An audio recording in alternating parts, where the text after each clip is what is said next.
கர்த்தர் உன் ஆக்கினைகளை அகற்றி உன் சத்துருக்களை விலக்கினார். இஸ்ரவேலின் ராஜாவாகிய கர்த்தர் உன் நடுவிலே இருக்கிறார். இனி தீங்கை காணாதிருப்பாய் என்று எழுதப்பட்டிருக்கிற வேத வாக்கியத்திற்காக எங்கள் தேவாதி தேவனுக்கு கொடான கொடி ஸ்தோத்திரங்கள் உண்டாகட்டும். இயேசு மகாராஜாவே, நீர் எங்கள் நடுவில் இருக்கிறதற்காக ஸ்தோத்திரம். நீர் எங்களை வழிநடத்துகிறதற்காக ஸ்தோத்திரம்.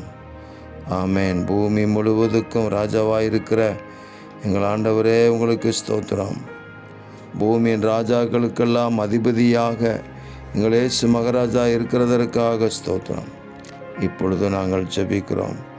இதுவரைக்கு இருந்த தீங்குகள் தேவனுடைய பிள்ளைகள் மத்தியில் இனி காணப்படாதபடிக்கு அந்த வார்த்தை நிறைவேறும்படி செய்யுங்க. இனி தீங்கை காணாதிருப்பா என்று சொன்ன வார்த்தையின்படி எல்லா தீங்கிற்கும் உங்கள் பிள்ளைகளை விலக்கி காத்து ராஜாவின் மகிமை வெளிப்படும்படி செய்வீராக. எங்கள் தேவன் அப்படி செய்கிறதற்காக ஸ்தோத்திரம். கிருபை உண்டாகிறதற்காக நன்றி.